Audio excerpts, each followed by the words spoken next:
Hey everyone, Mike McClelland here with BassResource, and we're going to talk winter cranking today. And you know, a lot of people, when you think about winter cranking, granted, there's going to be certain areas of the country where you may not be able to crank in the wintertime. But if you live, you know, where I live, the Midwest, the South, the Southeast, wintertime cranking is probably one of the best times to be cranking. And you know, it's one of those situations where you're going to have to change your tactics up a little bit. You're going to have to do things a little bit different depending on the body of water that you're actually fishing. But there's generally always a wintertime crankbait going on in most parts of the South, Midwest, Southeast, if Mother Nature is doing the right things. And when I say that, to me, the biggest thing about wintertime cranking is paying attention to what Mother Nature has been dishing out and what the conditions truly are. I've had so many people, in fact, I grew up in a household where my uncle used to tell me there's no use going bass fishing till the water temperature hits 50 degrees. Well, we all know that that is not true. The biggest thing to me that makes the difference, and when I get excited about going wintertime cranking, is when you get a little warming spell. Anytime in the winter, any place you are, in my opinion, and it actually works just the reverse the farther south you go. But in the winter, when you get a warming trend in the Midwest, the Southeast, where those water temperatures tend to get, you know, down into that upper 30, lower 40 degree mark, but you get a few days of warming weather, that is when, to me, the wintertime crankbait bite is going to come on. And when I start talking about fishing lakes that have any type of rock, any type of sand, any kind of clay, hard bottom type lakes, to me, there's going to be 2 or 3 crankbaits that I really rely on in the winter.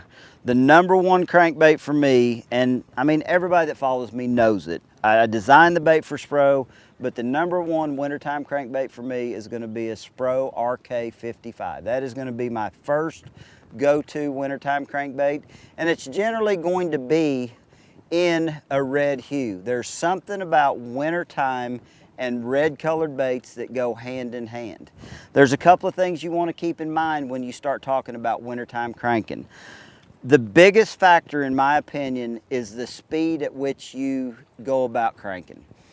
If I'm going cranking in the wintertime and the water temperatures are below 55 degrees, when I'm throwing a bait like a rock crawler, I'm going to be throwing a 5-to-1 gear ratio reel. I throw a Bass Pro Shop Pro Qualifier 5-to-1 gear ratio reel, and I'm going to be throwing it on a Falcon Cranker 417 action. It's a medium action rod. It's got a good tip. It's 7 foot long, allows you to make really long casts, and line becomes really important too. In the winter is going to be the time that I want to get this bait generally the deepest I want to get it all year. So I'm generally going to be throwing 8 or 10 pound Sunline Crank FC, because those lines are going to allow me to get this bait absolutely the deepest I can possibly get it. And when I start talking about throwing that RK55 on a long cast on 8 pound Sunline crank, I can generally get that bait 15 to 16 foot pretty easily. I know you look at that bait and you're like, there is no way you're going to get that bait there, but it will get there on the right cast and the right line. So I'm trying to get that bait down to those fish that are staging. I shouldn't even say staging. Those fish that have kind of fallen into their wintertime haunts. You know, they're on channel bends. They're on transition areas. Those are going to be the keys to catching these fish in the wintertime. When I talk about channel bends, I'm going to be using my Garmin electronics to look at the mapping, and I'm looking for any place that the channel, the actual creek channel, swings up close to the bank. I'm not necessarily looking for sheer bluff type stuff, but just steeper, you know, bluff to 45 degree channel type banks that have a mixture of rock, you know, whether it be ledgy rock. A lot of times in lakes in the Southeast you've got a lot of clay, but generally where you have clay and you have a steep drop, you're going to have the hardest bottom. You're going to have rock in those areas, because anywhere that channel used to run is where that bank is carved out, and that's where the rock's going to be exposed. So those are the places to me that I really want to look for that wintertime rock crawler bite. Now, when you start talking about the Southeast and even further down south, what I said earlier about Mother Nature trending in a warming direction, sometimes the further south you go, it's actually Mother Nature trending the other way. I mean, a lot of those Florida lakes, the lakes deep south in Texas, they don't get cold enough for a crankbait to really come into play until you get a few cold fronts. So lakes, you know, in Florida, Kissimmee, the Okeechobee, the Harris Chain, lakes like that, you really want them to cool off. A lot of times those lakes in the winter will be in the mid 60s and you get a cold snap, a cold front, and those lakes will drop in temperature really quick. Generally it takes a few days of warming to get those lakes to fire again, but when that happens, that is when a rattling style bait really comes into play for me. A bait like a Spro Wamiku shad, a Spro Aruku shad, baits that have rattles built into them, baits that are, you know, really rip style baits. I mean, this is a bait that is going to sink. It's not a diving bait. You throw it out, you let it fall to the bottom, and a lot of times you're throwing this bait in a pumping retrieve. You throw it out, let it go to the bottom, you kind of wind it, rip it up off the bottom, let it fall again, because those fish in those southern lakes have really not had water that cold, so they're really lethargic. But a rattling, vibrating bait is a bait that'll really get it done. When you start talking about colors, I know I've got a chrome one tied on here. If you're fishing lakes that have a big shad population and you know the fish are focused on feeding on forage of shad, that's when I'm going to go to my chrome style baits. If I'm fishing, you know, those lakes that have some color in them, and on cloudy days, I really like a bait that's got some gold in it, especially lakes in Florida due to the shiner population down there. You know, something like a gold shiner style bait. But any of those southern lakes that you fish that have vegetation and grass, I mean, you've always got to keep red baits like, you know, a Wamiku shad, something of that nature in mind for throwing in those wintertime situations. We're about to get it undone here. Red craw colors. I mean, those are the colors that I predominantly are going to throw on lakes that have a lot of vegetation. Hydrilla, milfoil, things like that, where you know there's crawfish. Those crawfish during those cold front periods will really get pushed to bury up in those grass clumps and things like that, and that is when a rattling bait, like again I said, the Spro Wamiku shad, the Spro Aruku shad are really good baits to throw.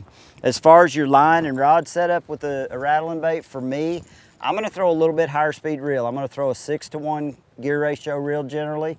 I'm also going to throw a little longer rod. I'm throwing a 7.3 Falcon deep runner rod, throwing a Bass Pro Shop reel, and generally line size wise is going to be dependent on the size of bait I'm throwing. If I'm throwing a 5/8 to a 3/4 ounce rattling bait, I'm probably going to be throwing 14, 16, maybe even 18 or 20 pound sunline of some fashion. If I'm going up above 16, I'm going to have to throw Sunline Sniper. If I'm throwing, 14 and 16, it's going to be Sunline FC Crank. If I go to a 1/2 ounce bait, then I'm going to size my line down because the action that you get in those baits really isn't as good as it would be with heavier lines. So 14, 16, occasionally 12 pound Sunline FC Crank when I'm throwing the smaller 3/8 and 1/2 ounce style rattling baits. Another key factor, I've talked about the fact that you want to throw a slow gear ratio reel when you're cranking in the winter. Talked about the line size. One of the factors that you also want to consider when I'm cranking in the winter, that I want to consider when I'm cranking in the winter, is the actual hooks that I use on my rock crawlers. Not generally, rock crawlers always come standard with number 5 Gamakatsu round bend trebles. One thing that I'm going to do in the wintertime, just due to the fact that the fish are more lethargic and they aren't as aggressive, is I'm going to upsize my hooks to a number 4 round bend Gamakatsu, and generally I'm going to go with a 2X strong Gamakatsu. And what that is going to do, this bait is a relatively buoyant bait. So when I wind this bait down and it stops, generally that bait's going to kind of back up a little bit and it's going to float up at a pretty good rate of speed.